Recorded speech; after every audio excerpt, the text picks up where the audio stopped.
The story of Karbala, a tale of sacrifice and resilience. In the cradle of Islam, where the sands of Arabia meet the fertile plains of Mesopotamia, a drama unfolded that would forever alter the course of Islamic history. The year was 680 AD, and the air crackled with tension. Yazid, a man of opulent tastes and ruthless ambition, had ascended to the caliphate, the leadership of the Muslim world. His reign, however, was far from universally accepted. Whispers of discontent reached the ears of Hussein ibn Ali, the grandson of the Prophet Muhammad. Revered for his piety and unwavering principles, Hussein embodied the spirit of Islam envisioned by his grandfather. News of Yazid's controversial rule troubled him deeply. Then came pleas from the people of Kufa, a city simmering with discontent. They yearned for a leader who would uphold the true tenets of Islam, a leader like Hussein. The weight of responsibility settled upon Hussein's shoulders. Torn between loyalty to the established caliphate and the cries of the oppressed, he embarked on a soul-searching journey. He consulted with his advisors, debated with his conscience, and prayed for guidance. Finally, he made a momentous decision. He would journey to Kufa, not to usurp the caliphate, but to stand as a beacon of hope, a voice for the voiceless. With a heavy heart, Hussein gathered a small band of loyal companions. His family members, close friends, and a contingent of brave warriors, no more than 72, would accompany him on this perilous quest. They left the holy city of Mecca, a city brimming with memories of the Prophet, and set their sights on the horizon, a path leading towards an uncertain future. Their journey was fraught with hardship. The desert sun beat down mercilessly, and provisions dwindled with each passing day. Yet their spirits remained high. They were driven by a sense of purpose, a belief that they were on the right side of history. News of their approach reached Yazid, who saw Hussein's presence as a direct challenge to his authority. He dispatched a formidable army, a force far exceeding Hussein's meager band, to intercept them.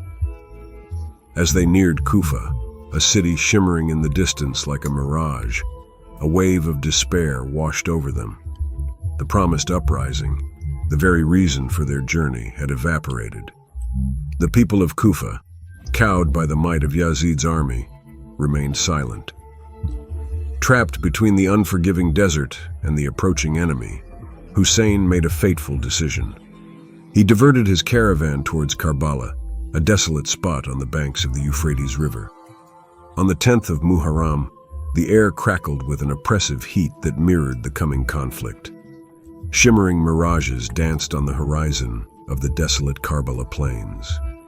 Hussein, resolute under a tattered white flag, dismounted his weary camel and approached the Umayyad lines. Omar ibn Saad, the opposing commander, awaited him, a conflicted figure between duty and unease. Negotiations became a desperate dance under the unforgiving sun. Hussein's voice, parched from thirst, resonated with reason, pleading for safe passage. But the shadow of Yazid's ultimatum loomed large. Finally, with a heavy heart, Omar delivered the chilling decree: surrender or face the dawn. With heavy hearts, both sides prepared for battle. Hussein's camp, a sea of shimmering white tents, stood in stark contrast to the overwhelming black mass of the Umayyad army. The air grew thick with tension, the silence broken only by the nervous neighing of horses and the murmur of prayers. Then the first arrows pierced the stillness, shattering the fragile peace. The battle that ensued was a brutal one-sided affair. Hussein's companions, vastly outnumbered and outmatched, fought with unwavering courage. Stories abound of their valor. Abbas, Hussein's half-brother, fetching water for the parched camp despite a hail of arrows. Legend says he rode out on his horse, his waterskin billowing in the wind, a defiant silhouette against the storm of arrows. Even as he neared the Euphrates, mortally wounded, he clung to the waterskin. determined to bring back a single drop for his parched nephew. Ali Akbar, Hussein's eldest son, charged into battle with the youthful exuberance of a lion. Clad in his grandfather's armor, a symbol of his lineage and destiny, he fought with a ferocity that belied his years. His death was a turning point, a cruel blow that struck at the very heart of Hussein's resolve. As Ali Akbar fell, a young warrior named Zuhair ibn al-Shath leapt forward, his white beard flying, and roared a challenge at the enemy lines. Zuhair, a veteran of countless battles, fought with the fury of a cornered lion, buying precious time for the remaining defenders. As the day wore on, the tide turned decisively.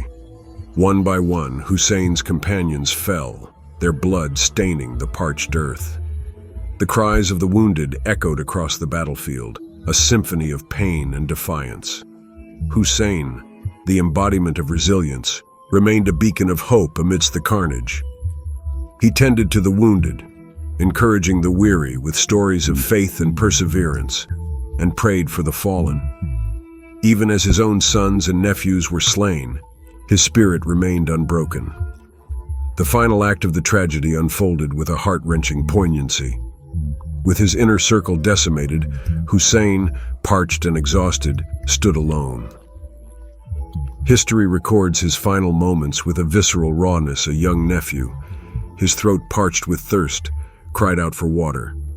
His pleas echoed the desperation that had gripped the camp for days.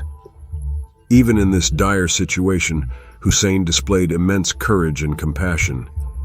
He shared his meager water with the child, a gesture that spoke volumes about his character. Then came the inevitable. A relentless onslaught from the Umayyad army surrounded Hussein. He fought valiantly, his every move a testament to his unwavering faith. But the odds were insurmountable. One by one, he was disarmed, his body riddled with arrows. As he collapsed onto the blood-soaked sand, a hush fell over the battlefield.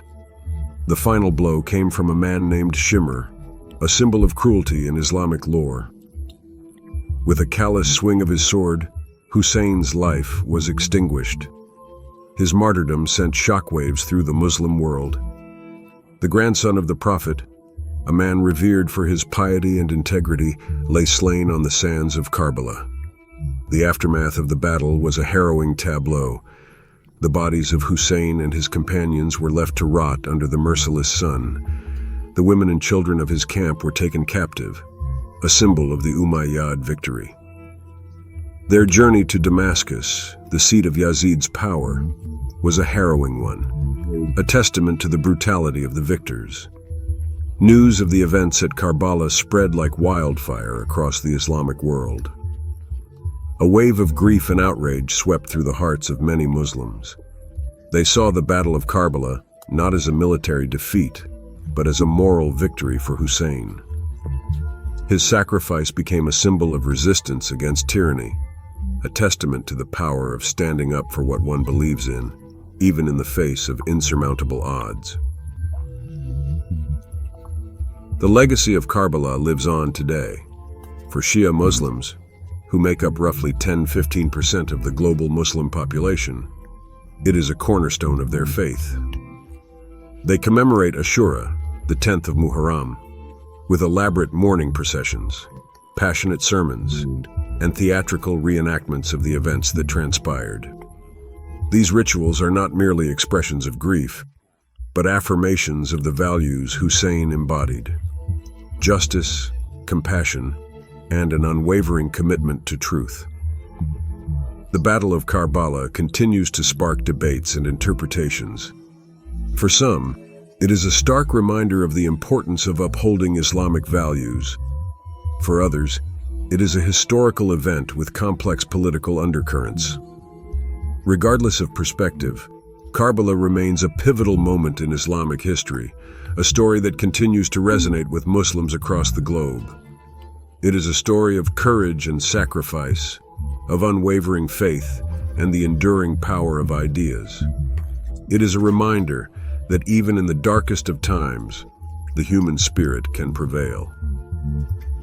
If you'd like to learn more about the history and significance of Karbala, please consider subscribing to our channel for further exploration of Islamic history and culture.